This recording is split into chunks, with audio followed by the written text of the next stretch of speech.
Hello students, welcome to WB exam portal. দেখো, আজকে তোমাদের সায়েন্সের যে প্রশ্ন, সেটা তোমাদের ফার্স্ট শিফট এবং সেকেন্ড শিফট থার্ড শিফটে আমি দেখলাম প্যাটার্ন চেঞ্জ হয়েছে বলতে কি, আগে তোমাদের এই বিগত কয়েকদিনের শিফটে 27 তারিখে 28 তারিখের শিফটের ক্ষেত্রে একটু অন্যরকম দেখা গেছিলো। মাঝখানে শিফটগুলোতে আমরা দেখেছি একটু ইজি প্রশ্ন জিজ্ঞাসা করা হয়েছে, কিন্তু আবার দেখছি টিসিএস এবার মোড অন করেছে। এই প্রশ্নগুলো আমি দেখলাম একটু তোমাদের প্যাটার্ন সামান্য চেঞ্জ হয়েছে, মানে একটু কনসেপচুয়াল বেশি জিজ্ঞাসা করা হয়েছে। কিছু প্রশ্ন তো ডেফিনেটলি আছে যেগুলো তোমাদের নর্মাল প্রশ্ন, কিন্তু কিছু প্রশ্ন আমি দেখলাম তোমাদের প্যাটার্ন কিন্তু রিয়েলি চেঞ্জ করা হয়েছে। যেমন এই প্রশ্নটা তোমার যদি হট করে দেখো, তোমাদের যাদের কনসেপ্ট ক্লিয়ার আছে তারা যে কোনো প্রশ্নে অ্যান্সার দিতে পারবে, কিন্তু প্যাটার্ন চেঞ্জ বলছি কেন, কারণ ওভারঅল স্টুডেন্টরা কী মনে করে তার উপর বেস করে বলছি। প্যাটার্ন সত্যিই আজকে আমার মনে হয়েছে একটু চেঞ্জ হয়েছে। যদি তুমি বলো যে স্যার 10-এর মধ্যে আপনি প্যাটার্ন চেঞ্জে কত দেবেন, আমি বলবো 10-এর মধ্যে আমি প্যাটার্ন চেঞ্জে তোমাকে 6 দেবো। অর্থাৎ 10টা প্রশ্নের মধ্যে 4টে প্রশ্ন নর্মাল ছিল, 6টা প্রশ্ন আমি দেখবো যে প্যাটার্ন চেঞ্জ হয়েছে কিনা। ইয়েস, প্যাটার্ন চেঞ্জ হয়েছে। ঠিক আছে, আমি বলতে বাধ্য হচ্ছি যে প্যাটার্ন রিয়েলি চেঞ্জ হয়েছে। ভয় দেখানোর কোনো ব্যাপার নেই, বাট যেটা সত্যি সেটা আমি বলবো। দেখো, এখানে তোমাদের কি বলেছে যে সমান দৈর্ঘ্যের দুটো তার আছে যাদের দৈর্ঘ্য সেম টু সেম। ঠিক আছে, তো বলছে তাদের প্রতিরোধ যদি ভিন্ন হয় তাহলে অধিক প্রতিরোধযুক্ত, ধরো একটার প্রতিরোধ আছে আর, একটার প্রতিরোধ আছে 2R, একটাকে অপরটা দ্বিগুণ করে দিলাম। ঠিক আছে, তো বলছে তাহলে তাদের কি হবে, হিট কম হবে, বেশি হবে, ইকুয়ালি নো হিট। দেখো, হিটের যে ফর্মুলা আমরা পাই সেটা আমরা পাই I² আর টি, এইটা তো আমরা পাই I² আর টি। তার মানে হিট ইকুইভ্যালেন্ট হয় I² সাথে, হিট রোদের সাথে ইকুইভ্যালেন্ট হয়, এবং হিট টাইমের সাথে ইকুইভ্যালেন্ট হয়। তার মানে ধরেও নেই যে টি আর আই সেম, কারণ এখানে অলরেডি বলেছে যে সমান বিদ্যুৎ দ্বারা প্রবাহিত হচ্ছে। তো টি আর আই সেম, তাহলে হিট কিন্তু আর এর উপর ডিপেন্ড করবে, তাহলে যার আর বেশি তার হিটও কী হবে, বেশি হবে। তো অধিক প্রতিরোধ যার থাকবে তাতে কিন্তু হিট বেশি হবে, কারণ হিটের সঙ্গে আরের সম্পর্ক কি, সমানুপাতিক। তো কারেক্ট আনসার কী হবে, মোর হিট ইজ প্রডিউসড। ঠিক আছে, পরেরটা চলো। পরের প্রশ্ন, সমান পদার্থ দিয়ে দুটি তারের মধ্যে কোন তারের প্রতিরোধ সবচেয়ে কম হবে। এখানে বলেছে হুইচ অফ দ্য ফলোইং সব থেকে কম। দেখো, প্রতিরোধ কম অর্থ তুমি কি বোঝো। দেখো, রোধের ব্যাপারে ভালো করে বুঝবে, রোধ কিসের উপর ডিপেন্ড করে।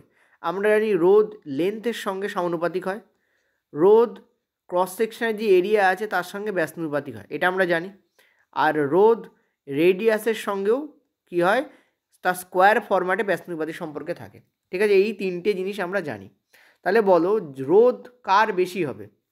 ঠিক আছে, যার লেন্থ বেশি তার রোধ বেশি হবে, ইয়েস বেশি হবে, ভালো করে বুঝবে। যার লেন্থ কম তার রোধ কম হবে, এটার রোধ বেশি হবে, এটার রোধ কী হবে তোমাদের, কম হবে, ইয়েস কম হবে। নেক্সট তোমাদের বলেছে যে মোটা। দেখো, যার এরিয়া বড় তাতে রোধ কী হবে, কম হবে।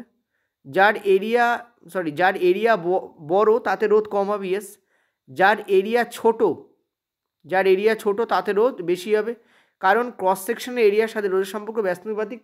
যার এরিয়া বড় তাতে রোধ কম হবে, যার এরিয়া ছোট তাতে রোধ বেশি হবে। তার মানে আমরা দেখতে পাচ্ছি যে আমাদের যদি রোধ কমাতে হয় তাহলে ছোট তারকে নিতে হবে আর মোটা তারকে নিতে হবে। তাহলে শর্ট অ্যান্ড থিক, এইটা আমাদের কারেক্ট আনসার হবে, ছোট এবং মোটা। কারণ ছোট যদি নাও তাহলে তার রোধ কম হবে, দেখো রোধ কমে যাচ্ছে।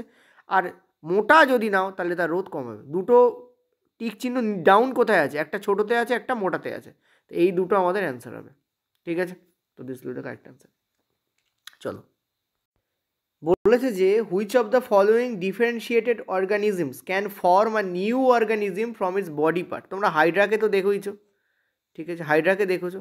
হাইড্রার কী হয়, এখান থেকে আর একটা হাইড্রা উৎপন্ন হয়, এরকম মতো থাকে। এখান থেকে কী হয়, আর একটা হাইড্রা উৎপন্ন হয় এবং লাস্টে এটা কেটে যায় এবং সেখান থেকে কেটে পড়ার পর নতুন হাইড্রা উৎপন্ন হয়। ঠিক আছে, তো আমরা জানি যে হাইড্রাতে এই ব্যাপারটা ঘটে। ঠিক আছে, এবার দেখো এখানে তোমাদের বলেছে যে বডি পার্ট থেকে রিজেনারেশন হয়। দেখো, রিজেনারেশন হাইড্রাতেও হয়,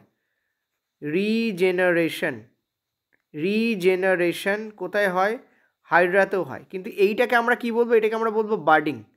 হাইড্রার এই প্রসেসটাকে আমরা কি বলবো, আমরা বলবো বার্ডিং পদ্ধতি।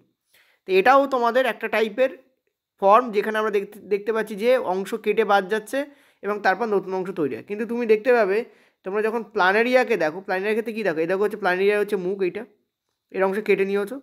ঠিক আছে, তোমাদের এটা মাথা, এটা হচ্ছে পরের অংশ। তুমি যদি এই পার্টটাকে যদি 3টে পার্টে ভাগ করে দাও, তুমি দেখবে বডি পার্ট থেকে নতুন পার্ট উৎপন্ন হচ্ছে। সেটা কোথায় ঘটে? প্ল্যানেরিয়ার ক্ষেত্রে ঘটে। তো কারেক্ট অ্যান্সার এখানে কিন্তু প্ল্যানেরিয়া হবে, হাইড্রা কিন্তু হবে না, কারণ হাইড্রাতে রিজেনারেশন অ্যান্ড বার্ডিং দুটোই দেখা যায়, কিন্তু প্ল্যানেরিয়া এখানে অপশানে আছে, so planaria will be the correct answer. ঠিক আছে, বুঝতে পারলাম? চলো পরের প্রশ্ন, which of the following statement about striated muscle is correct. এখানে আমি যতদূর দেখতে পাচ্ছি যে দুটো এখানে কারেক্ট আছে। একটা হচ্ছে তোমাদের এদের আকৃতি সিলিন্ড্রিক্যাল হয়, এদের আকৃতি কেমন হয়? এরকম এদের আকৃতি হয় দেখতে, এগুলো সিলিন্ড্রিক্যাল বা বেলন আকার বলা হয়, এবং এদের কোষে প্রচুর নিউক্লিয়াস থাকে, তো বহু নিউক্লিয়াস যুক্ত হয়। এক হচ্ছে এরা নলাকার হয়, ঠিক আছে।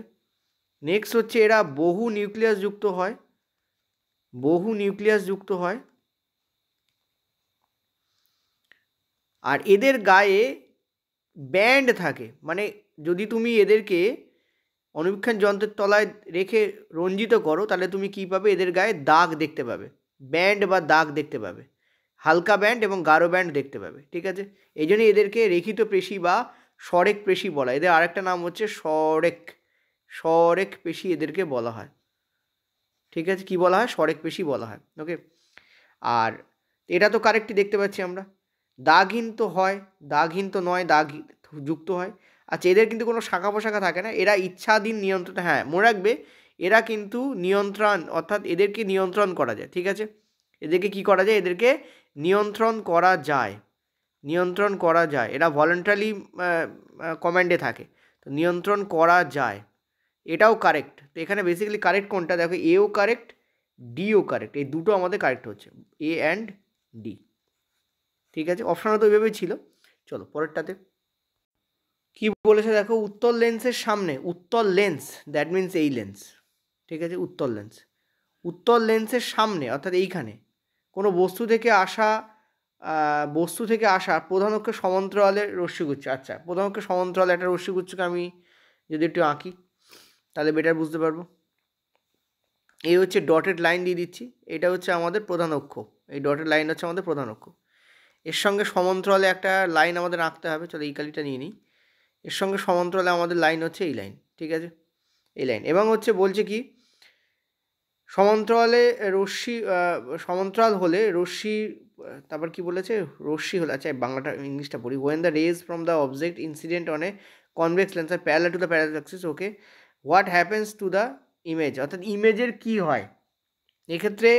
ইমেজের কি হয় বলছে যে বস্তুর সমান আকৃতি প্রতিচ্ছবি তৈরি হয়, বস্তু বিচ্ছুরিত হয়। আচ্ছা এইটাকে তুলে দিই, বলছে বস্তু বিচ্ছুরিত হয়, rays diverge from a point, প্রধান অক্ষ থেকে একটি বিন্দুতে অবিস্তৃত হয়, কোনো প্রতিচ্ছবি তৈরি হয় না। তো এখানে কারেক্ট অ্যান্সার কী হবে? প্রধান অক্ষ থেকে একটা বিন্দুতে, মনে রাখবে এই রশ্মিগুচ্ছগুলো কী হয়? একটা নির্দিষ্ট বিন্দুতে কী হয়? মিলিত হয়। আমরা সবাই জানি যে এই রশ্মিগুচ্ছগুলো কী হবে? একটা বিন্দুতে মিলিত হবে, ফোকাসে মিলিত হবে। এদিক থেকেও যদি কোনো রশ্মিগুচ্ছ আসে এবং যারা প্রিন্সিপাল অ্যাক্সিসের সঙ্গে প্যারালাল হয় তাহলে তারা কী হবে? ফোকাস দিয়ে কিন্তু বেরিয়ে যাবে, ঠিক আছে। ফোকাস দিয়ে কিন্তু তারা কিন্তু বেরিয়ে যাবে। তো কারেক্ট অ্যান্সার আমার এখানে কী হবে? এখানে যেটা হবে সেটা হচ্ছে rays converge at a point on a principal axis, প্রধান অক্ষের একটি বিন্দুতে অবিস্তৃত হবে, ডেফিনেটলি অবিস্তৃত হবে, প্রধান অক্ষের একটি বিন্দুতে ডেফিনেটলি তারা কিন্তু অবিস্তৃত হবে, ঠিক আছে। এবং সেই প্রধান অক্ষের বিন্দুটাকে আমরা কী বলবো? আমরা বলবো ফোকাস। বোঝাতে পারলাম? চলো নেক্সট প্রশ্ন, উত্তর লেন্সের ফোকাসে বস্তু রাখলে অপবর্তনের পর, দেখি এক মিনিট বাংলা কী বলেছে তোমাদের, ইংলিশ কী বলেছে, how do the rays emerge after refraction, অর্থাৎ রিফ্র্যাকশন মানে প্রতিসরণের পর, অপবর্তন প্রতিসরণ, রশ্মিগুলি কীভাবে বের হবে? দেখো, উত্তর লেন্সে তুমি যদি ফোকাসে কোনো রশ্মিকে রাখো, পয়েন্ট টু বি নোটে, তুমি কোথায় রেখেছো? তুমি উত্তর লেন্সের ফোকাসে কোনো রশ্মিকে রেখেছো, ঠিক আছে। তুমি যদি ফোকাসে কোনো রশ্মিকে, মানে তুমি যদি বস্তুকে রাখো, তাহলে বলেছে অপবর্তনের পর রশ্মিগুলি কিভাবে বের হবে। যেটা ঘটবে সেটা হচ্ছে এই রশ্মিগুলো এইখানে হিট করবে। কোথায় হিট করবে? এই পয়েন্টে হিট করবে। একটা রশ্মি এখান থেকে উৎপন্ন হবে এবং এই পয়েন্টে গিয়ে হিট করবে। দেখো, এই প্রশ্নটা একটুখানি কনফিউজিং। যদি তুমি কোনো বস্তুকে রাখো না তাহলে কী হবে জানো? আমি বলে দিই, এটা হচ্ছে অ্যাকুরেট, একদম অ্যাকচুয়াল অ্যাকুরেট অ্যান্সার কী হবে সেটা তোমাদের বলছি। যদি কোনো বস্তুকে এখানে রাখো তাহলে কী হবে? এরা যখন তোমাদের এখানে রিফ্র্যাকশান করবে, এই দেখতে পাচ্ছ ডটেড লাইনগুলো হচ্ছে রিফ্র্যাকশান, তখন একটা রশ্মি এইভাবে আসবে এবং এইভাবে বেরিয়ে যাবে। আর একটা রশ্মি কী হবে? এর সাথে আসবে এবং এই সি এর, মানে এই যে তোমাদের বিন্দুটা আছে, এই বিন্দুর মধ্য দিয়ে যাবে, এই যে বিন্দু আছে এই বিন্দুর মধ্য দিয়ে যাবে, এবং এই দুটো রশ্মি একে অপরের সাথে কি হবে, প্যারালাল থাকবে। দুটো রশ্মি কী হবে, একে অপরের সাথে প্যারালাল থাকবে। ওকে, এইটা এক্স্যাক্টলি ঘটে যদি তুমি ফোকাসে কোনো বস্তুকে রাখো, কিন্তু এখানে অপশানে কোথাও সেটা নেই যে দুটো রশ্মি একে অপরের সাথে প্যারালাল থাকে, সেটা কিন্তু নেই এখানে কোথাও।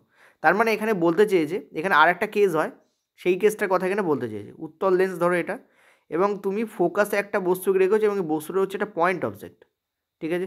যখন বস্তুটা পয়েন্ট অবজেক্ট হয় এবং তার থেকে যখন কোনো রশ্মি বেরোয়, পয়েন্ট টু বি নোটেড, বা যদি কোনো রশ্মি এফের মধ্যে দিয়ে পাস করে, আমার মনে হয় এটাই বলতে চেয়েছে, যদি কোনো রশ্মি এফের মধ্যে দিয়ে পাস করে, এটাই হলেই অ্যাকচুয়াল অ্যাকুরেট অ্যান্সার আসবে। এইটা হচ্ছে তোমাদের প্রিন্সিপাল অ্যাক্সিস। এক মিনিট, এইটা হচ্ছে তোমাদের প্রিন্সিপাল অ্যাক্সিস, ঠিক আছে। কেমন, এটা হচ্ছে তোমাদের প্রিন্সিপাল অ্যাক্সিস।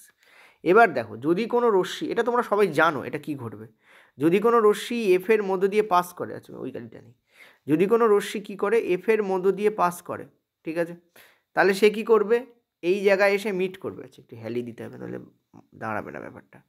এখানে এসে ধাক্কা খাবে, খেয়ে প্রিন্সিপাল অ্যাক্সিসের সঙ্গে সমান্তরালে বেরিয়ে যাবে।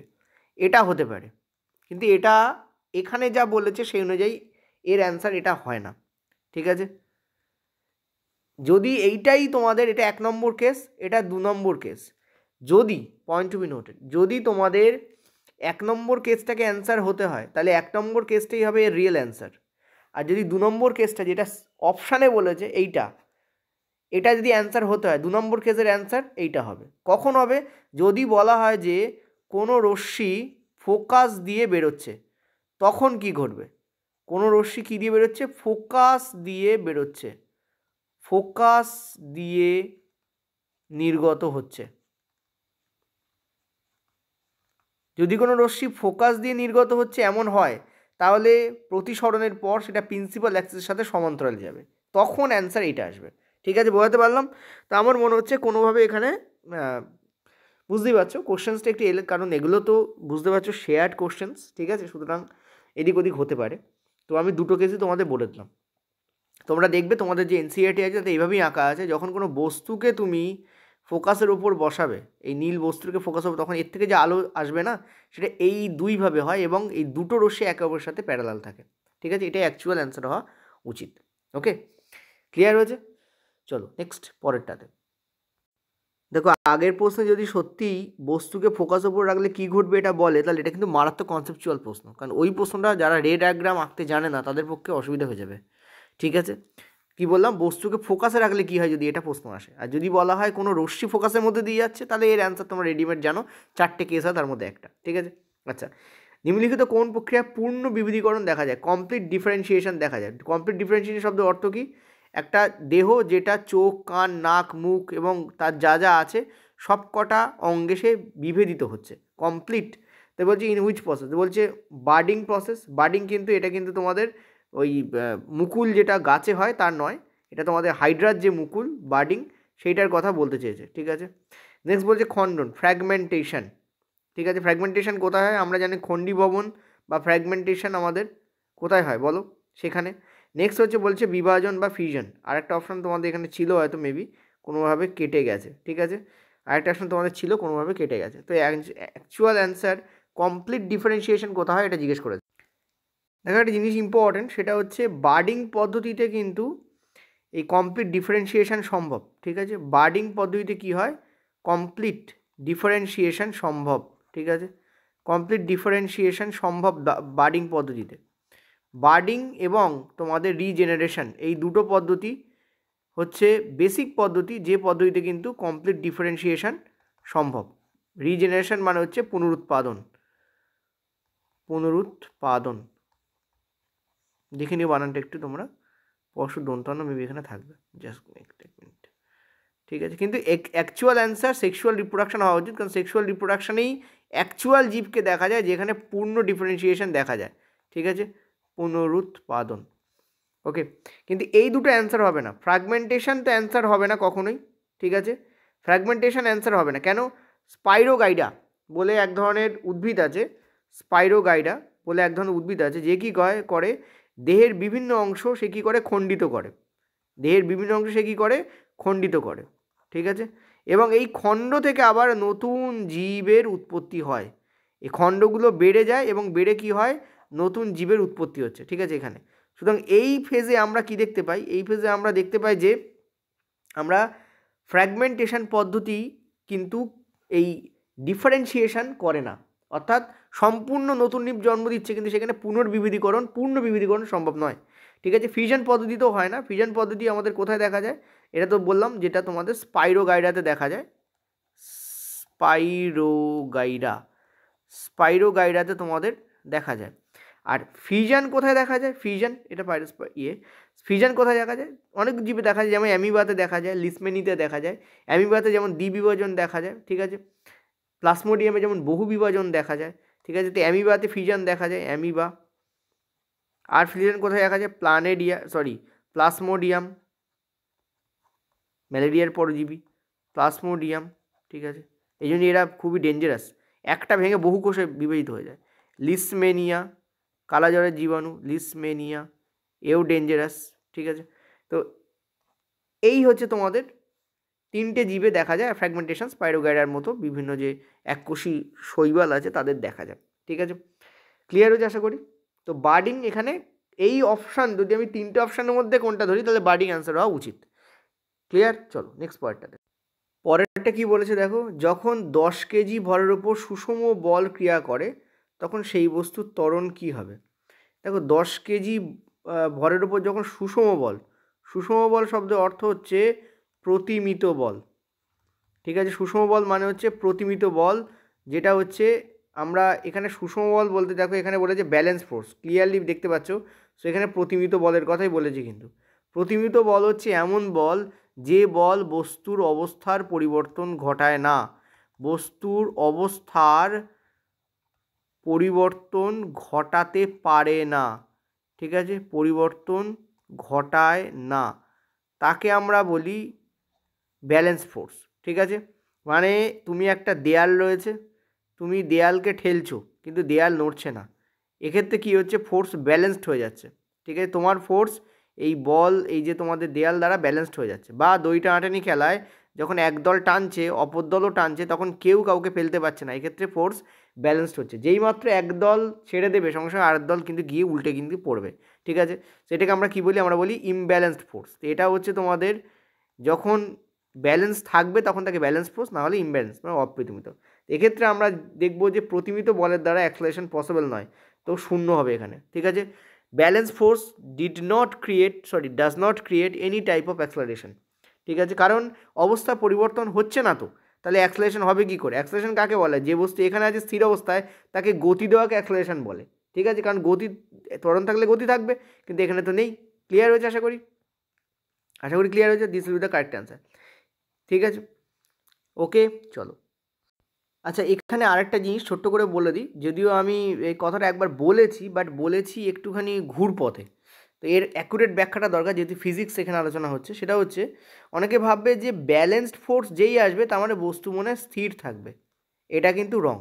ব্যালেন্সড ফোর্স অর্থ বস্তু স্থির তা কিন্তু নয়। ঠিক আছে, এটা মাথায় রাখো। ব্যালেন্সড ফোর্স মানে কিন্তু বস্তু স্থির তা নয়। ব্যালেন্সড ফোর্স মানে বস্তু স্থিরও থাকতে পারে বা সমবেগে সরল রেখায় গতিমান থাকতে পারে, গতিমান হতে পারে। কি বললাম, ব্যালেন্স ফোর্স মানে কিন্তু স্থির যেমন হতে পারে তেমন ব্যালেন্স ফোর্স কী করতে পারে, কোনো বস্তুকে সরল রেখায় সমবেগে গতিমান থাকতে পারে। কেন, কারণ দেখো স্থির বস্তু স্থির আছে, তার মানে কি, তার উপর কোনো বল যখন প্রয়োগ হচ্ছে তখন সেই বল তার স্থির অবস্থার পরিবর্তন ঘটাতে পারছে না। ঠিক তেমনই কোনো বস্তু সমবেগে সরলরেখায় গতিমান আছে, তার মানে তার উপর যে বল প্রয়োগ হচ্ছে সেই বল ওই বস্তুকে থামাতে পারছে না বা তার ডাইরেকশানকে চেঞ্জ করতে পারছে না, সেটা সরল রেখায় সমবেগে চলতেই থাকবে, কোনো রকম কোনো চেঞ্জ সেখানে হবে না। যেই তুমি চেঞ্জ করার চেষ্টা করবে, আইদার তাকে বেশি জোরে তোমাকে দিতে হবে, তার মানে তখন ত্বরণ সৃষ্টি হবে। ধরো একটা গাড়ি 20 কিলোমিটার/আওয়ার বেগে চলছে 9:30-এ, ঠিক আছে, 9:40 বাজে, তখনও সে 20 কিলোমিটার/আওয়ার বেগেই চলছে। এরকম অনন্তকাল ধরে সে 20 কিলোমিটার/আওয়ার বেগে চলতে থাকার অর্থ সে সমবেগে সরলরেখায় চলছে। তুমি যদি 20 কিলোমিটার/আওয়ার থেকে তার গতিকে 40 কিলোমিটার/আওয়ারে নিয়ে যেতে চাও, তাহলে সেখানে একটা বল প্রয়োগ করতে হবে, এবং এই বল গাড়ির যে বল যেটা গাড়িকে চালাচ্ছে তাকে অতিক্রম করতে হবে, তবে সেটা ইমব্যালেন্সড হয়ে যাবে। ফলে সেখানে কি তৈরি হবে? ত্বরণ তৈরি হচ্ছে। কারণ দেখো তুমি কি করছো, গতিবেগ চেঞ্জ করছো, আর গতিবেগ পরিবর্তনের হার কি তো ত্বরণ বলে। সো ত্বরণ কিন্তু এখানে ডেফিনেটলি আসবে, কিন্তু ত্বরণ ততক্ষণ পর্যন্ত আসবে না যতক্ষণ পর্যন্ত না ইমব্যালেন্স ফোর্স কাজ করছে। তো ব্যালেন্স ফোর্সের মিনিং খালি স্থির হওয়া নয়, ব্যালেন্স ফোর্সের মানে স্থির বস্তু স্থির অবস্থা থেকে যাওয়া, আর সমর রেখায় সরল রেখায় চলা বস্তু চলতে থাকা। আর তুমি তাহলে বলো তো, এই প্রতিমিত আর অপ্রতিমিত বল, ব্যালেন্স ইমব্যালেন্স ফোর্স নিউটনের কোন গতিসূত্র থেকে আসছে? ফার্স্ট ল থেকে আসছে, ফার্স্ট ল। ঠিক আছে, ক্লিয়ার? ফার্স্ট লটাকে একবার রিপিট করে নিও। চলো পরেরটাতে। পরের প্রশ্ন, which type of birds is reared for meat production? সেটা তোমাদের অ্যান্সার হবে ব্রয়লার। দেখো লেয়ার যে মুরগি আছে, ঠিক আছে, এই লেয়ার মুরগিকে নর্মালি ডিমের জন্য কিন্তু প্রডিউস করা হয়, আর ব্রয়লারকে কিন্তু মাংসের জন্য প্রডিউস করা হয়। এটা তোমাদের কোথা থেকে দেওয়া হয়েছে? আমি তোমাদের খাদ্যের উন্নতি সাধন চ্যাপ্টার কিন্তু পরেই দিয়েছি, খাদ্যের উন্নতি সাধন চ্যাপ্টার। এই খাদ্যের উন্নতি সাধন চ্যাপ্টার মধ্যেই কিন্তু তোমাদের আছে। আমি কিন্তু 2-3 দিন আগে তোমাদের এই চ্যাপ্টারটা পড়েছি, এর লিঙ্ক আমি ডিসক্রিপশান বক্সে দিয়ে রাখছি আর কমেন্টে দিয়ে রাখছি। ঠিক আছে, তোমরা ওখান থেকে ভিডিওটা একবার দেখে নিও, তাহলে বেটার বুঝতে পারবো। এই ভিডিও একদম লাস্ট পার্টে চলে যাবে, পুরোটা দেখার দরকার নেই। এই ভিডিওর একদম লাস্টে 5 থেকে 10 মিনিট যে পোর্শন আছে সেটা জাস্ট দেখলেই হবে। ঠিক আছে, সোজা চলে যাবে 5 থেকে 10 মিনিট পরে, তুমি ওইখানে তুমি লাস্টেই তোমাদের ওটা বলা আছে। ঠিক আছে, তো 5 মিনিট বা 10 মিনিট দেখলেই হবে। তো ওইটা তোমার দেখে নিও, ওটা 1 ঘন্টা ভিডিও আছে, ওর 5-10 মিনিট দেখলেই হবে, লাস্ট 5-10 মিনিট। ঠিক আছে, ডেসক্রিপশন বক্স এবং কমেন্টে ফার্স্ট কমেন্টে আমি দিয়ে রাখছি তোমাদের লিঙ্কটা। ওকে, একটু কিছুদিন আগেই পড়েছি, 2-3 দিন আগে। এটা তোমাদের কারেক্ট অ্যান্সার হবে। চলো নেক্সট পরেরটা।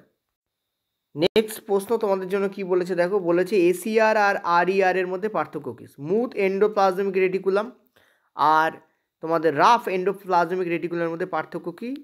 স্মুথ এন্ডোপ্লাজমিক রেটিকুলামের গায়ে তোমাদের এরকম দানা দানা পদার্থ দেখা যায়। ঠিক আছে, সরি, রাফ এন্ডোপ্লাজমিক রেটিকুলামের গায়ে তোমাদের দানা দানা পদার্থ দেখা যায়, যদি এটাকে রাফ বলা হয়।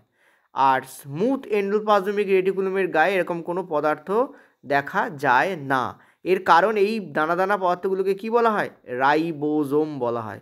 এবং রাইবোজোম থাকার কারণেই রাফ এন্ডোপ্লাজমিক রেটিকুলামগুলো কিন্তু প্রোটিন সংশ্লেষ করতে পারে। মানে এরা বেসিক্যালি প্রোটিন সংশ্লেষ করে না, করে রাইবোজোমই। এরা কি করে? সেটাকে নির্দিষ্ট স্থানে পৌঁছে দেয় এই এন্ডোপ্লাজমিক রেটিকুলাম। আর এরা কি করতে পারে?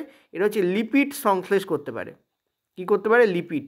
এই পোর্শনটা তোমরা 9 থেকে ভালো করে পড়ে নিও, এখানে আমি দেখাচ্ছি না বা আলোচনা করছি না, ফালতু ভিডিওটা বড় হয়ে যাবে। তো অ্যান্সার তোমাদের এখানে রাইবোজোমই হবে। ঠিক আছে, চলো নেক্সট পয়েন্টটাতে। একজন কুলি মাথায় বোঝা নিয়ে আনুভূমিক পথে হাঁটে, তাহলে তার দ্বারা কার্য কী হবে? দেখো আমরা জানি কার্যের যে ফর্মুলা হয় সেটা হচ্ছে বল ইন্টু সরণ ইন্টু কস থিটা, এটা আমাদের হয়। ঠিক আছে, এবার দেখো বলও প্রয়োগ করছো, সরণও আছে, কিন্তু কস থিটার মান যদি cos 90 হয়ে যায়, তাহলে আমরা দেখতে পাচ্ছি বলও আছে, cos 90-র মান হচ্ছে 0, তার মানে এর সঙ্গে কী হবে? সব ইন্টু 0 হবে, তো ফুল ভ্যালু 0 হয়ে যাবে। এখন তুমি যখন এই দিকে হাঁটছো আর মাথায় লোড যখন ওপর দিকে নিয়েছো, তখন এই লোড কোন দিকে তোমাকে বল প্রয়োগ করবে? আপে বা ডাউনে? তুমি আপে প্রয়োগ করবে ওকে রাখার জন্য, ও ডাউনে বল প্রয়োগ করবে তোমার কাছ থেকে নিচে নেমে যাওয়ার জন্য, অভিকর্ষ বল। এই জায়গায় একটা 90 ডিগ্রি অ্যাঙ্গেল তৈরি হয় এই দুটোর কারণে, যার ফলে কী হয়? এই জায়গায় আমরা cos 90 পুট করলেই পুরো ব্যাপারটা 0 হয়ে যাবে। তো দ্বারা কার্য কী হবে? তোমাদের 0 হবে। ঠিক আছে, 0 ওয়ার্ক। চলো পরেরটাতে। পরের প্রশ্ন, সেচের কোন পদ্ধতিতে জমির গভীরে পাইপ ঢুকিয়ে জল তোলা হয়? তো অ্যান্সার তোমাদের নলকূপ হবে। এটা তোমাদের অবশ্যই ডিফারেন্ট একটা চ্যাপ্টার থেকে দেওয়া হয়েছে, বা সেই চ্যাপ্টার পড়া সত্যি কথা বলতে কোনো দরকার নেই, কারণ এই টাইপের নর্মাল কোশ্চেন্স আসছে। ঠিক আছে, নর্মাল কোশ্চেন্স নর্মালভাবে অ্যান্সার দেওয়া যায়। This with the correct answer. তোমরা যদি আমাকে বলো ওই চ্যাপ্টারটা পড়াতে, ওটা তোমাদের এনসিইআরটি থেকে 2022-এর পরেই বাদ গেছে, ওই খাদ্যের উন্নতি সাধন ব্যাপারের মতো। কিন্তু এই চ্যাপ্টার থেকে এখনও পর্যন্ত আমি যেহেতু দেখেছি যে 24-25টা শিফট তোমাদের টোটাল হয়ে গেছে এতদিনে, তার মধ্যে আমি দেখেছি 3 থেকে 4টে কোশ্চেন্স হয়তো এখানে এসছে, এবং সেগুলো বাস্তববাদী নলেজ থাকলে অ্যান্সার দেওয়া যায়, ব্যাপক ইনফরমেটিভ কিছু না। যেমন এখানে পাইপ ঢুকিয়ে জল কোথা থেকে ব্যবহার করা হয়? নলকূপই ব্যবহার করা হয়। ঠিক আছে, এটা কারেক্ট অ্যান্সার। কিন্তু মনে রাখবে এই নলকূপ ছাড়াও আরেক ধরনের কূপ হয়। ঠিক আছে, এইটা তোমাদের বলা হয় খনন কূপ। এই খনন কূপে কিন্তু এটা করা হয় না। খনন কূপে কী করা হয়? কূপ খুঁড়ে খুঁড়ে খুঁড়ে খুঁড়ে ভৌম জলস্তরকে, যেটা নিচে আছে, তাকে ওপরে তুলে আনা হয়। এবং সেই জল কিন্তু ওই তোমাদের কল বা কপি কল বা কিছু দিয়ে বালতি দিয়ে ওপরে টেনে নিয়ে যাওয়া হয়। তো খননকূপ ইজ ডিফারেন্ট আর নলকূপ ইজ ডিফারেন্ট, ঠিক আছে, এটা মাথা রাখবে। তো খননকূপ হলে কী হবে, জল এটাকে নিচে নিয়ে যাওয়া হবে এবং ভৌম জলস্তর এই এই এই ধরো এইটা হচ্ছে আমাদের অ্যাকচুয়াল গ্রাউন্ডের হাইট, এখান থেকে খুঁড়তে খুঁড়তে খুঁড়তে খুঁড়তে নিচে দেওয়া যাবে, এই জায়গাতে ভৌম জলস্তর রয়েছে, যেই তুমি এখানে খুঁড়বে জল সঙ্গে সঙ্গে উপরে উঠে আসবে এবং এই জলটাকেই তুমি কী করবে, তুমি কূপে ব্যবহার করবে, ঠিক আছে। একে পাতকুয়োও বলে অনেকে, কমন ভাষায় চলতি ভাষায় একে পাতকুয়াও বলা হয়। ক্লিয়ার হয়েছে আশা করি। তো অ্যান্সার এখানে কিন্তু খনকূপ হতো না, নলকূপই হতো। চলো পরেরটাতে। নেক্সট প্রশ্ন, ম্যান্ডেল। দেখো আজকের প্রশ্নগুলো কেন আমি বলেছি বুঝতে পেরেছো আশা করি, যে প্যাটার্ন একটু চেঞ্জ হয়েছে, একদম হয়েছে, ডেফিনেটলি হয়েছে। আর আমি এটাও বলেছি যত লাস্টের দিকে যাবে তত কিন্তু প্যাটার্ন আস্তে আস্তে আস্তে আস্তে আমি দেখবো যে একটু তোমাদের, কারণ কোশ্চেন সোজা কোশ্চেন তার বেঁচে থাকবে না তখন, বারবার রিপিট হতে থাকবে, ওই জন্য কোশ্চেন তখন প্যাটার্ন চেঞ্জ করতে বাধ্য হয় যে কোনো examiner.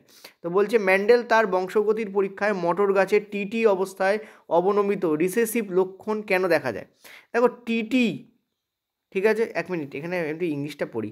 Mendel used pea plants in his inheritance experiment, why does the recessive trait appear in TT condition. TT কন্ডিশনে কেন রিসেসিভ ট্রেট অ্যাপিয়ার হয়, কারণ দুটোই পয়েন্ট টু বি নোটেড, এই যে বোথ, এরা দুটোই তোমাদের রিসেসিভ জিন, তাই because recessive trust can not be expressed, recessive triad তো এক্সপ্রেসড হবে না, এটা ন্যাচারাল ব্যাপার। কিন্তু বলছে কারণ প্রভাবশালী জিনগুলি নিষ্ক্রিয় থাকে, ডমিনেন্ট জিনগুলি অলওয়েজ ইনঅ্যাক্টিভ, না এটা তো হয় না, ডমিনেন্ট জিন সব সময়ের জন্য সামনে আসবে। নেক্সট বলেছে because there are no dominant allele present to the present surface the recessive trait. আচ্ছা, এইটা হচ্ছে আমাদের কারেক্ট অ্যান্সার হবে, কারণ এই জায়গায় যদি একটা ডমিনেন্ট অ্যালিল থাকে যেটা কিনা টি, বড় হাতে টি যদি থাকে আর তার সঙ্গে যদি ছোটো হাতে টি থাকে, তাহলে অলওয়েজ মাথা রাখবে সেটা কিন্তু লম্বা হবে। লম্বা দুই টাইপের হয়, একটা হচ্ছে ডাইরেক্ট লম্বা, যেটাকে আমরা তোমাদের হোমোজাইগাস লম্বা বলি, এটা হচ্ছে হেটেরোজাইগাস লম্বা।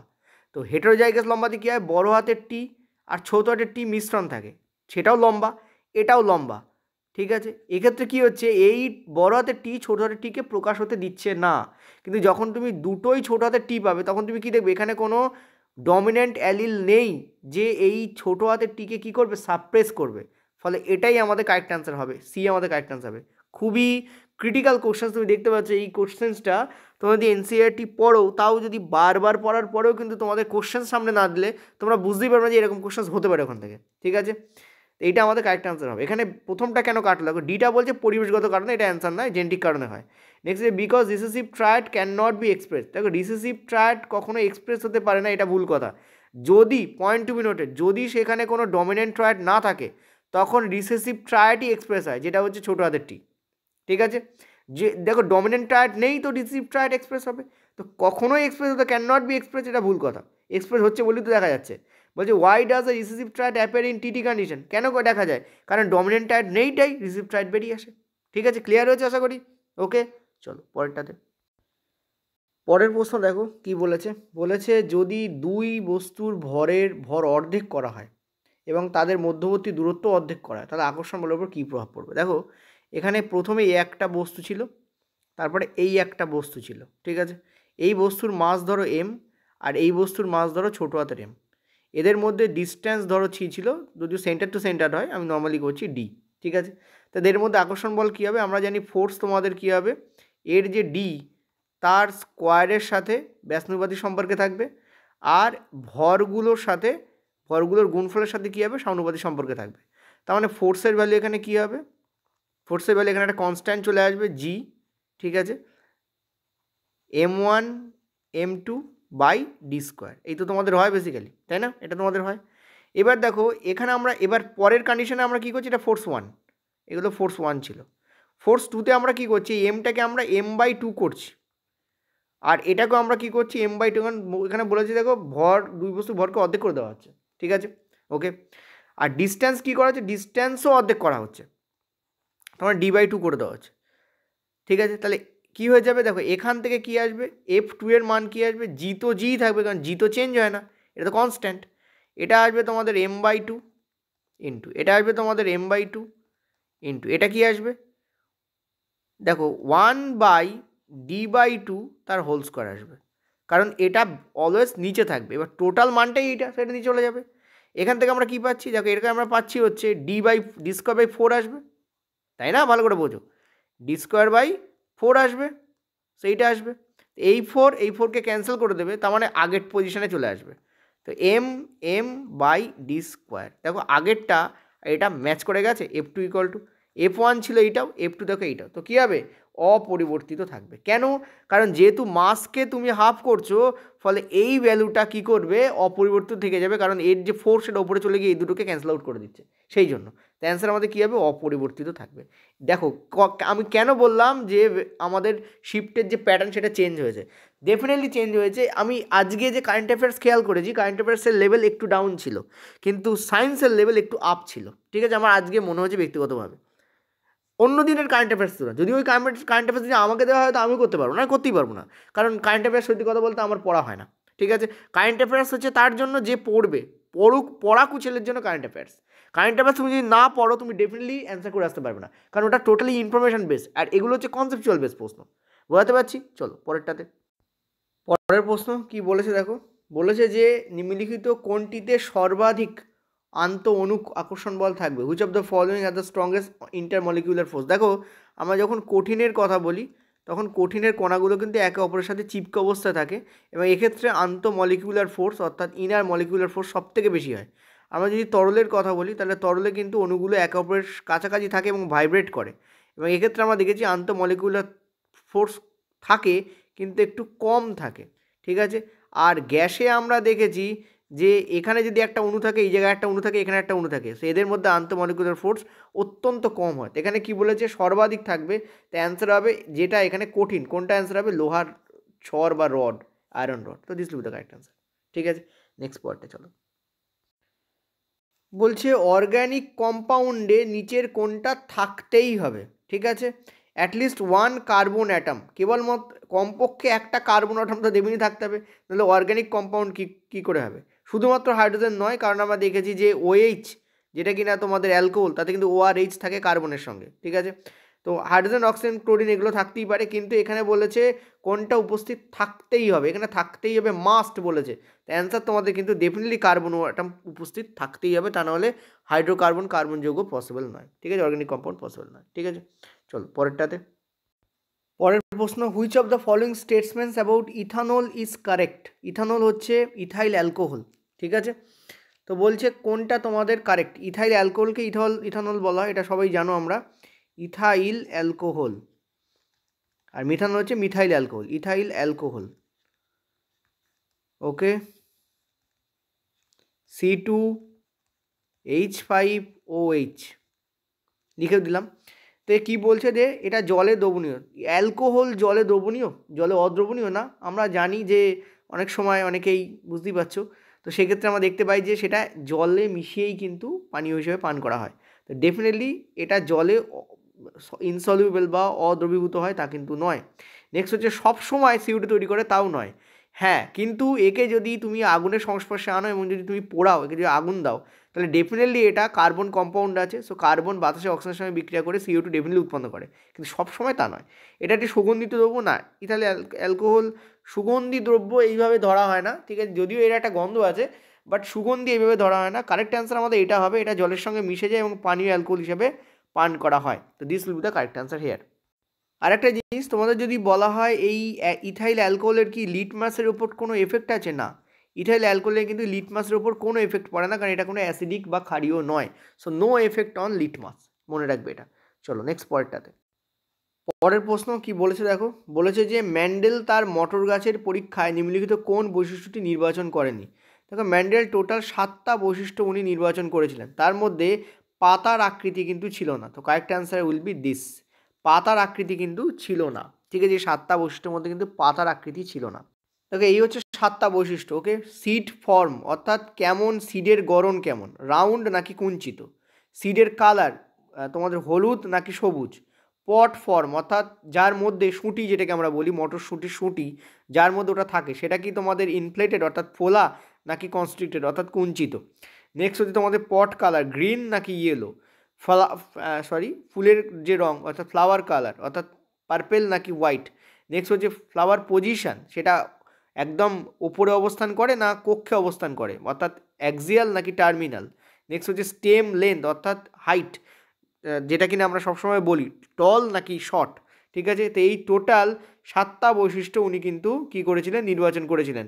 তার মধ্যে কোথাও পাতার আকৃতি কিন্তু ছিল না, কারণ পাতা এক্ষেত্রে সেম টু সেম হয় সব ক্ষেত্রেই, ঠিক আছে।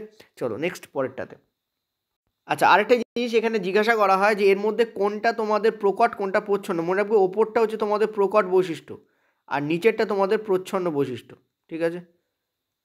ওপরটা তোমাদের প্রকট, নিচেরটা তোমাদের প্রচ্ছন্ন বৈশিষ্ট্য। চলো পরেরটা।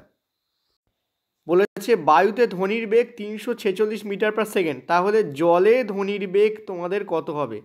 দেখো বায়ুতে ধ্বনির যা বেগ হয়, পয়েন্ট টু বি নোটেড, বায়ুতে ধ্বনির যা বেগ হয়, ঠিক আছে, জলে বেগ কি তার থেকে কম হবে নাকি তার থেকে বেশি হবে, এটা তোমাদের জিজ্ঞাসা করা হয়। আমরা একটা জিনিস জানি যে বায়ুতে যা বেগ হবে জলে বেগ তার থেকে অনেক বেশি হবে, কারণ জল বায়ুর থেকে অনেক বেশি ঘন। আর জলে যা বেগ হবে তার থেকে কঠিনে শব্দের বেগ অনেক বেশি হবে, কারণ শব্দে কঠিনের জলের থেকে কঠিন অনেক বেশি ঘন, ঠিক আছে। সেখানে কারেক্ট অ্যান্সার এখানে কী হবে, জলে কিন্তু বেগ সিগনিফিকেন্টলি বাড়বে, ঠিক আছে, ইনক্রিজ সিগনিফিকেন্টলি। মনে রাখবে জলে তোমাদের এর যা বেগ হয় সেটা 1480 মিটার পার সেকেন্ড থেকে 1500 অবধি যায়, ঠিক আছে। 1500 মিটার পার সেকেন্ড অবধি তোমাদের যেতে পারে ধ্বনির বেগ, ঠিক আছে, বা শব্দের বেগ। ওকে, চলো পরেরটাতে। পরের প্রশ্ন, NaOH এবং HCl এর বিক্রিয়ায় যে NaCl এবং H2 উৎপন্ন, এটা কোন ধরনের বিক্রিয়া। তো কারেক্ট অ্যান্সার বুঝতেই পারছো, এটা নিউট্রালাইজেশন প্রসেস, অর্থাৎ এটা একটা প্রশমন বিক্রিয়া। প্রশমন বিক্রিয়া কেন, কারণ এই বিক্রিয়া কী হচ্ছে, এটা একটা ক্ষার, বুঝতেই পারছো, আর এটা হচ্ছে তোমাদের অ্যাসিড, তীব্র অ্যাসিড, তীব্র ক্ষার, এবং যে তোমাদের লবণ তৈরি হবে সেটা কিন্তু একটা প্রশম লবণ তৈরি হবে, বা যাকে আমরা বলি শমিত লবণ তৈরি হবে তোমাদের, ঠিক আছে। তো this will be the correct answer, ঠিক আছে। মনে হচ্ছে না আর কোনো আমাদের কারেন্ট অ্যাফেয়ার্স আছে, সরি সায়েন্স আছে। এবার কারেন্ট অ্যাফেয়ার্সে যাবো আমরা। দেখো অক্সিজেনের ভর সংখ্যার উপর একটা প্রশ্ন জিজ্ঞাসা করা হয়েছিল, অক্সিজেনের নিউট্রন সংখ্যা কত, এরকম একটা প্রশ্ন, যেটা কিনা ভর সংখ্যার উপর বেস করেই আসে। অক্সিজেনের নিউট্রন সংখ্যা কত, অর্থাৎ একটা অক্সিজেনে কতগুলো নিউট্রন থাকে। তো দেখো অক্সিজেনের যে ইম্পর্টেন্ট খুব, অক্সিজেনের যে ভর সংখ্যা সেটা আমরা জানি হচ্ছে 16 হয়। কত হয় তোমাদের 16। তার মানে কি, তার মানে হচ্ছে ভর সংখ্যা মানে কি নিউট্রন এবং প্রোটন, এটা হচ্ছে তোমাদের 16। আর আমরা জানি যে অক্সিজেনের প্রোটন মানে অ্যাটমিক নাম্বার সেটা হচ্ছে 8। তাহলে তুমি ভালো করে ভাবো যে নিউট্রন প্লাস 8 ইকুয়াল টু 16, তো নিউট্রন সংখ্যা কী হবে, 8টাই হবে, এটা কারেক্ট অ্যান্সার হতো। এই প্রশ্নটা তোমাদের জিজ্ঞাসা করা হয়েছিল। নেক্সট আরেকটা প্রশ্ন তোমাদের জিজ্ঞাসা করা হয়েছিল, সেটা একটু বলে দিচ্ছি। বলা হয়েছে যে velocity time graph, velocity time গ্রাফে যে এরিয়া থাকে সেটা কোন জিনিসটাকে নির্দেশ করে। এই দুটো প্রশ্ন তোমাদের এক্সট্রা জিজ্ঞাসা করা হয়েছিল, এটাও বলে দিচ্ছি তোমাদের। ভেলোসিটি টাইম গ্রাফকে যদি তুমি দেখো, ভালো করে স্টাডি করো, তুমি দেখবে যদি এইটা আমাদের ভি ফর ভেলোসিটি হয়, দিস ইজ, এটা যদি আমাদের টাইম হয়, আর ধরে নাও ভেলোসিটি টাইম গ্রাফে ভেলোসিটি চেঞ্জ হচ্ছে না, মানে ভেলোসিটি অ্যাট এ স্ট্যান্ড রয়েছে, তাহলে আমরা যদি এই পয়েন্ট আর এই পয়েন্টকে নেই, তাহলে এরপর যদি একটা লম্ব টানি, তাহলে এখানে দেখতে পাচ্ছ এখানে তোমাদের আয়তক্ষেত্রাকার বা বলতে পারো বর্গক্ষেত্রাকার স্থান তৈরি হচ্ছে, ঠিক আছে। এটা আমি তোমাদের কিন্তু ওই যে বললাম গতির যে ভিডিও আছে, আমি বারবার বলছি গতির যে ভিডিও আছে, দুটো ভিডিও তোমরা দেখে নাও। একটা হচ্ছে আমি কালকেই দিয়েছি গতির ভিডিও, ওটা অবশ্যই দেখো। আর তার আগের দিন দিয়েছি খাদ্যের যে তোমাদের ব্যাপার, ঠিক আছে, খাদ্যের যে উন্নতি সাধন, ওই তোমাদের চ্যাপ্টারটা আমি দিয়েছি। তো এই দুটো প্লিজ দয়া করে তোমরা দেখো, তোমাদের নিজেদের ভালোর জন্যই আমি ব্যাপারটা বলছি, কারণ খুব ইম্পর্ট্যান্ট, ঠিক আছে। তো মনে রাখবে এই যে এরিয়া, এই এরিয়া কাকে নির্দেশ করে, ডিসপ্লেসমেন্ট বা সরণ বা ডিস্ট্যান্সকে নির্দেশ করে, ডিস্ট্যান্সকে নির্দেশ করে, বা বলতে পারো ডিসপ্লেসমেন্টকে নির্দেশ করে, ডিসপ্লেসমেন্ট, ঠিক আছে, ডিসপ্লেসমেন্ট। এরিয়া কিন্তু ডিসপ্লেসমেন্টকে নির্দেশ করে। আর যদি বলা হয় এই যে তোমাদের দাগটা যাচ্ছে, এই দাগটাকে বলা হয় স্লোপ, এই স্লোপ কাকে নির্দেশ করে, তোমরা বলবে ত্বরণকে নির্দেশ করে, ঠিক আছে। যে এটা এখানে ত্বরণ 0 হবে, কারণ স্লোপ এখানে প্যারালাল টু টাইমের অ্যাক্সিস, এইটা হচ্ছে ভি, ওপরে ওয়াই অ্যাক্সিসকে ভি ধরা হয়, আর এক্স অ্যাক্সিসকে এখানে টাইমে রাখা হচ্ছে, ঠিক আছে।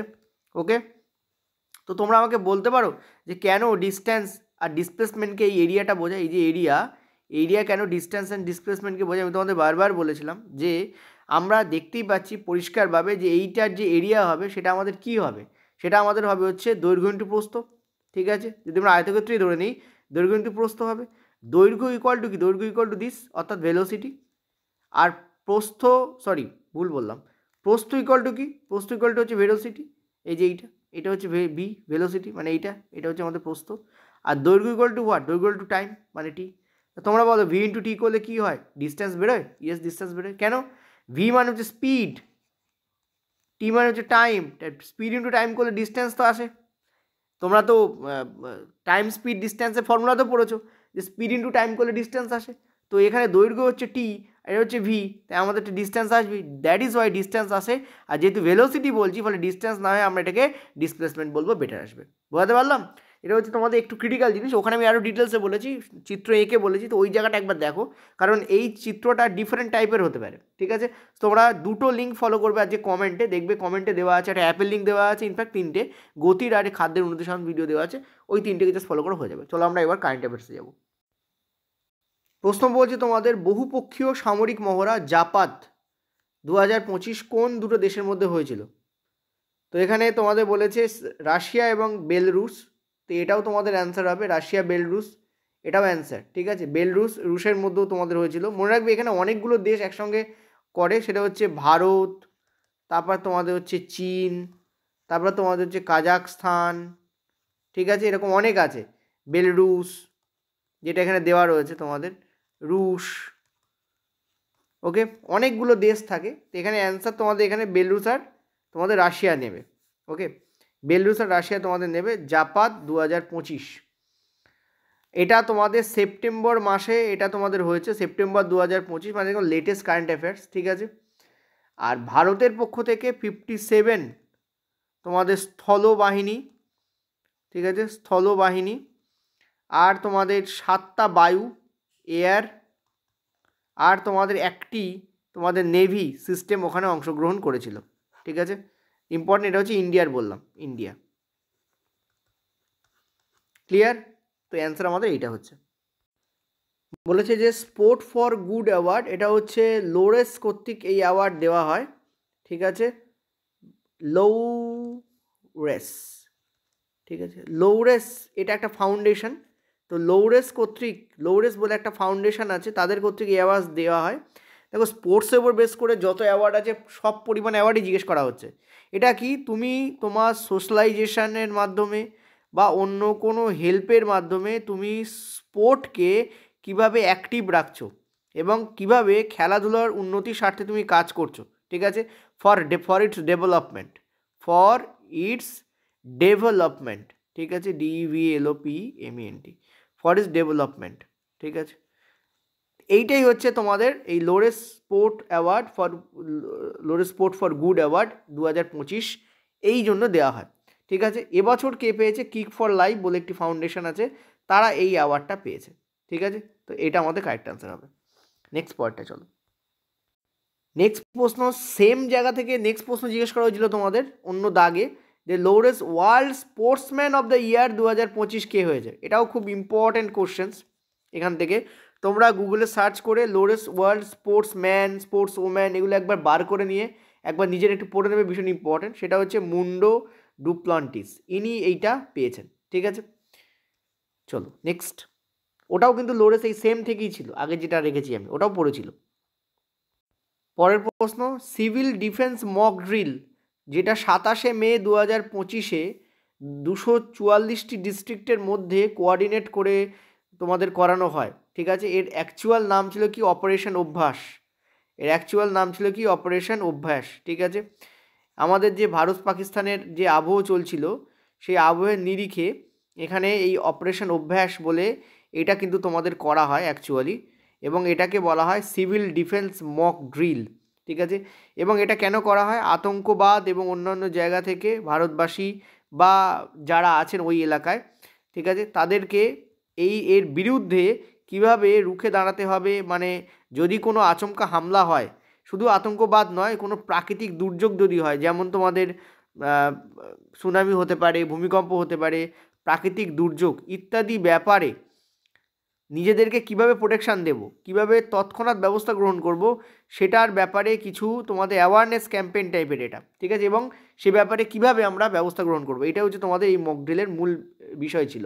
এবং এটা করা হয়েছিল MHA দ্বারা, ঠিক আছে, MHA এরাই বেসিক্যালি এরাই কিন্তু অ্যাকচুয়ালি করেছিল, যদি NDMAও ছিল কিন্তু এরা হচ্ছে মূল। তো central ministry of home affairs এরাই কিন্তু মূলত কেন্দ্রীয় গৃহ মন্ত্রণালয়, ঠিক আছে, কেন্দ্রীয় গৃহ মন্ত্রণালয় এরাই হচ্ছে মূলত এই ঘটনাটা ঘটায়। ক্লিয়ার হয়েছে? এবং এটা মে মাসে হয়েছিল, এই জন্য এটা মনে রেখে দেবে, মে মাসটা কিন্তু ইম্পর্ট্যান্ট, কারণ প্রশ্ন ডাইরেক্ট আসতে পারে এখান থেকে। চলো নেক্সট পয়েন্টটাতে বলেছে যে G20-তে জি অক্ষরের অর্থ কী। দেখো এই যে জি অক্ষরের অর্থ হচ্ছে গ্রুপ, GROUP, গ্রুপ অফ 20, এটার পুরো কথা হচ্ছে group of 20 countries. Group of কি 20 কান্ট্রিজ, বেসিক্যালি গ্রুপ অফ 20 এটাই হচ্ছে মেন। এর মধ্যে 20টা দেশ আছে, ঠিক আছে, গ্রুপ অফ 20 কান্ট্রিজ, 20টা দেশ এর মধ্যে আছে। কি বললাম বোঝা যাচ্ছে? 20টা দেশ এর মধ্যে আছে। এবং এই যে G20 সামিট এই বছর 2025-এ কোথায় হয়েছে, সেটা হচ্ছে দক্ষিণ আফ্রিকার জোহান্সবার্গে, দক্ষিণ আফ্রিকার জোহান্সবার্গ বলে জায়গা আছে, সেখানে কিন্তু নভেম্বর মাসে, অর্থাৎ নভেম্বর 2025-এ কিন্তু এই ব্যাপারটা কিন্তু হয়। বলেছে PYKK এর পূর্ণ নাম কি। দেখো এই স্কিমটা 2008 সালে ভারত সরকার দ্বারা প্রথম স্টার্ট হয়, ঠিক আছে, এবং এটার উদ্দেশ্য ছিল যে পঞ্চায়েত স্তরে যে সমস্ত যুবকরা খেলে, তাদের, যেমন পাড়ায় অনেক ফুটবল খেলে, ক্রিকেট খেলে, তাদের উন্নতি সাধন, ঠিক আছে।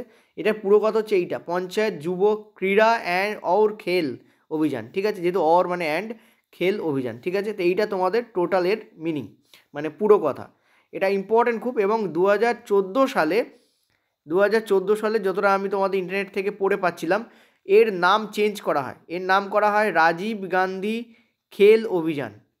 কি করা হয়, তখন নির্ঘাত কংগ্রেস ছিল, তো রাজীব গান্ধী খেল অভিযান বলে এর নামকরণ করা হয়, ঠিক আছে, রাজীব গান্ধী খেল অভিযান। ক্লিয়ার হয়েছে? এইটা এর নতুন নামকরণ হয় এবং এই নামকরণটাকে বন্ধ করা হয়। চলো নেক্সট পরেরটাতে, ভেরি ইম্পর্টেন্ট কোশ্চেন, একদম নতুন টার্ম। ব্লু ওয়াশিং কোন বিষয়ের সঙ্গে সম্পর্কিত? মেনলি ওয়াটার পলিউশনের সঙ্গে সম্পর্কিত, ঠিক আছে। ব্যাপারটা কি হয়, এবার অনেকে বলবে স্যার মিসলিডিং এনভায়রনমেন্টাল ক্লেমসও হতে পারে, বাট আমার মতে এটা ব্লু ওয়াটার পলিউশনের সঙ্গে সম্পর্কিত। এখন কী দিয়েছে সেখানে বলতে হবে, নাকি এটা খুব বড় করে অপশান ছিল, বিশাল বড়। আমি বলে দিই ওয়াটার পলিউশনের জন্য কেন বলছি আমি কথাটা। ব্লু ওয়াশিং কি, ধরো একটা নামে একটা কোম্পানি আছে, সে কী করছে, সে তেল খনন করছে, তেল বার করছে কোথা থেকে, সমুদ্র থেকে। তো সে যদি ক্লেম করে যে আমি সমুদ্রকে কোনোভাবে দূষিত করছি না তেল বার করতে গিয়ে, এটা রং জিনিস, এটা হতেই পারে না, ঠিক আছে। অর্থাৎ তুমি ফলস ক্লেম করছো যে তুমি এনভায়রনমেন্টের জন্য কাজ করছো এবং জল দূষণকে তুমি প্রতিরোধ করছো, অথচ তুমি এই ব্যাপারটা করছোই না বেসিক্যালি। এটাকে বলা হয় ব্লু ওয়াশিং, যেমন আই ওয়াশিং শব্দটা বলে না, ঠিক সেরকম। এবং মেনলি এটা ওয়াটার পলিউশনের সঙ্গেই যুক্ত, ওই জন্য এখানে ব্লু শব্দটা আছে, কারণ জলের রং ব্লু হয় তাই। এটা আমাদের অ্যান্সার হবে মেনলি, ঠিক আছে। চল পরেরটাতে। এছাড়াও তোমাদের আরও কিছু প্রশ্ন ছিল, যেমন CM03 GSAT, ঠিক আছে, Jio stationery satellite GSAT 7R নিয়ে তোমাদের প্রশ্ন ছিল। এটা হচ্ছে ভারতের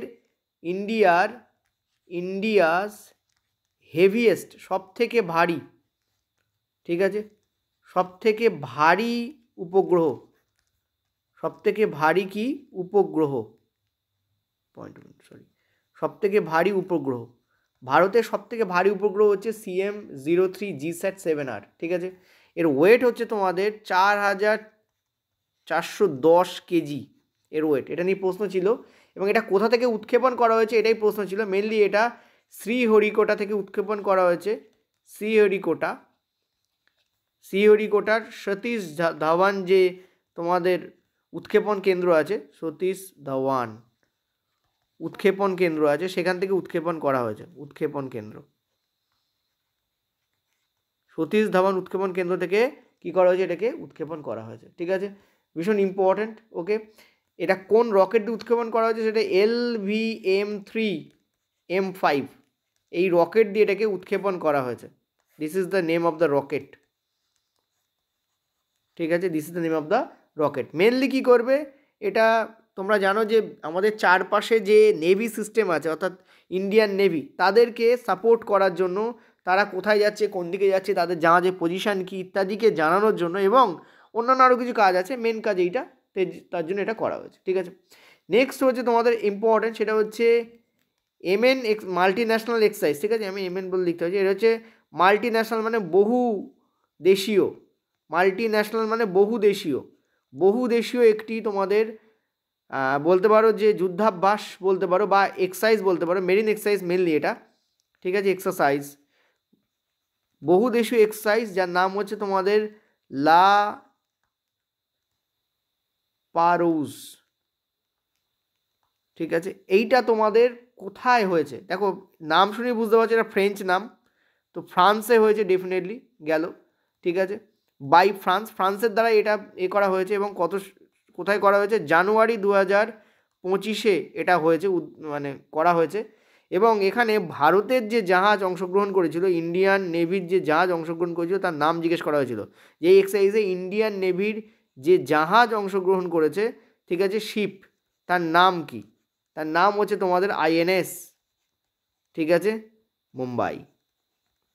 এটা একটা জাহাজের নাম, মুম্বাইয়ের ওপর লেখা হয়েছে, তো আইএনএস মুম্বাই এখানে অ্যান্সার হতো। ঠিক আছে, ক্লিয়ার হয়েছে? এই ইন্ডিয়া ছাড়াও এখানে আমেরিকা, জাপান, ইন্দোনেশিয়া এরাও অংশগ্রহণ করেছে, বাট ইন্ডিয়ার তরফ থেকে কোন জাহাজ অংশগ্রহণ করেছিল সেটা নিয়ে এখানে তোমাদের কোশ্চেন এসেছিল। ওকে, এই হচ্ছে তোমাদের যেটা বললাম, মোটামুটি আমি একবার চেক করে নিই আর কোনো ইনফরমেশন বাকি আছে কিনা, না, বাট এই হচ্ছে তোমাদের টোটাল কারেন্ট অ্যাফেয়ার্স। ওকে, চেষ্টা করবো আরও তোমাদের দেওয়ার। এটা আমাদের পার্ট 1 গেল, আজকের পার্ট 2 আমি তোমাদের নেক্সট চেষ্টা করছি আজকে রাত্রে, নাহলে কাল সকালে তোমাদের চলে আসবে। ওকে, থ্যাংক ইউ।